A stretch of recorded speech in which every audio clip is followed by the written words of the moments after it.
Bonjour. Alors, comme vous le savez, en ce moment, donc l'affaire Quesada fait vendre. Donc, elle fait vendre parce que grâce à cette histoire, Cyril Hanouna remonte un peu dans les audiences.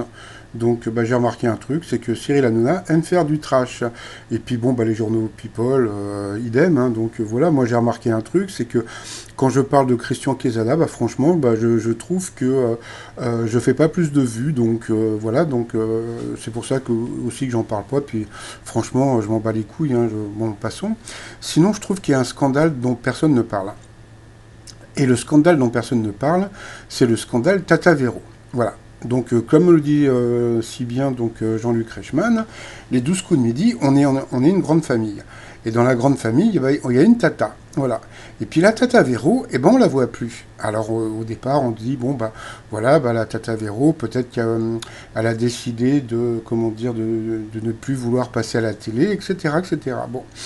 Et puis, parce que en plus c'est vrai, quand vous voyez quand Jean-Luc Reichmann annonce comment on appelle ça, les sélections, donc vous voyez tous les maîtres de midi qui ont gagné, etc., etc. Bon, et là, Tata Véron, on la voit pas. Donc hier, je lui ai envoyé un message en lui disant Tata Véro, il y a C8 qui voudrait vous interviewer, est-ce que ça vous intéresse, etc., etc.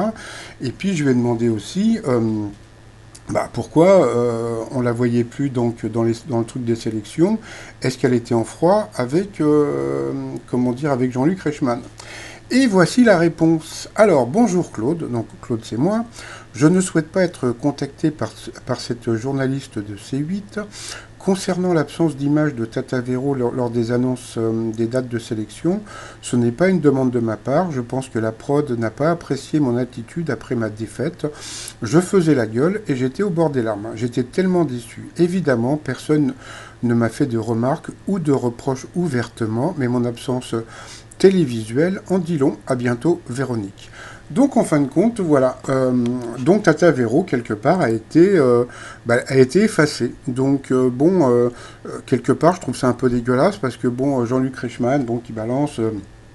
Oui, nous sommes une grande famille, etc., etc.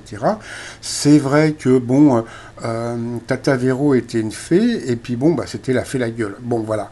Mais elle fait la gueule pourquoi, Tata Véro? Je vais vous dire pourquoi elle fait la gueule, parce que la dernière fois, j'ai pas voulu vous en parler. Mais quand,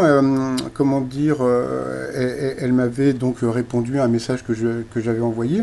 Voilà ce qu'elle m'avait dit. Et il y a des choses que je n'avais pas dites que je vais vous dire aujourd'hui. Voilà, comme ça vous allez comprendre un petit peu, etc. Bon, d'accord.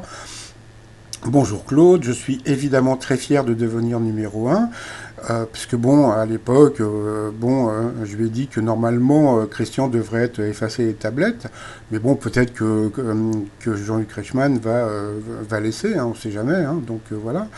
Mais cela sera sans doute de courte durée si Benoît, l'actuel maître de midi, continue son brillant parcours.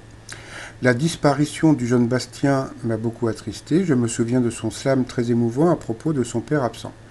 Voilà. Concernant la santé de mon mari, alors là, je voulais pas vous le mettre parce que je trouvais que ça faisait, quelque part, je trouvais ça un peu intime et tout. Oui. Maintenant, je vais vous le balancer, d'accord. Bon, la situation se dégrade malheureusement. Son bras droit est toujours paralysé et maintenant la maladie a atteint le cerveau, la zone du langage en particulier. En particulier, il cherche ses mots ou bien dit un mot pour un autre. Merci, à bientôt, Véronique.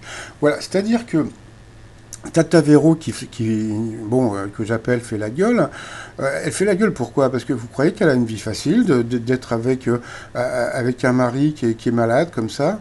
Voilà, donc moi je considère que la production devrait l'appeler pour le combat des maîtres, parce que déjà que ils n'étaient pas au courant pour Christian Quesada, mais ils l'ont bien mis, ils l'ont bien porté au nu, et puis maintenant ils se retrouvent un peu comme des cons avec ce truc. Sauf que Tata Véro, je pense pas qu'il ait fait, des choses, qu'il ait piqué des choses dans les magasins, mais franchement, on ne l'entend pas. Et puis par rapport à d'autres maîtres de midi, elle a refusé de passer sur C8. Donc je trouve que la production devrait la contacter, etc., etc. Voilà, donc eh bien, je sais pas, peut-être que je vais essayer de créer une pétition, je sais pas comment ça se passe. Je sais que en général, la plupart des gens comment dire, des gens qui regardent mes vidéos s'en foutent complètement. Je vais vous dire pourquoi. Parce que bon, depuis le temps que je fais, ça fait même pas un an que j'ai cette chaîne, d'accord. Bon, et bon, déjà je remercie donc parce que là je vais arriver à 13 000 abonnés, donc déjà je vous remercie. Mais j'ai remarqué un truc, il y a deux choses qui vous intéressent beaucoup. Premièrement, c'est qui est dans l'étoile mystérieuse, c'est normal, c'est mon nom. Et deuxièmement, quand une personne va être éliminée, d'accord. Après, vous en battez les yocs. Donc, c'est-à-dire que bon, c'est pour ça quand je voulais discuter avec Benoît, Benoît, je voulais discuter quand il était encore maître de midi. Si maintenant il m'appelle, je m'en fous moi maintenant, parce que bon, si je vous balance une interview de Benoît maintenant, je vais vous dire franchement, moi je sais que je vais pas faire beaucoup de vues. Je vais faire des vues si quand je vais vous parler du prochain maître de midi, etc., etc. Donc voilà. Donc je sais que la production comment dire, alors je sais pas si c'est, je sais que TF1, comment dire, regarde mes vidéos. Je sais que, comment dire, il y a sûrement des gens de la prod qui regardent mes émissions. Donc soyez cool. Si vraiment les 12 coups de midi c'est une grande famille, et ben vous appelez la tata pour le retour des grands maîtres, et puis voilà quoi. Donc bah je vous dis à tout à l'heure pour le résumé de l'émission, et puis alors excusez un peu ma voix, parce que là je me suis fait quesadazidé, je me suis fait retirer des dents, donc je vous dis pas, bon passons quoi. Donc là pendant quelques temps je vais avoir une voix un peu zarbi. Allez, je vous dis à tout à l'heure, bisous, bye bye. Pourquoi bisous?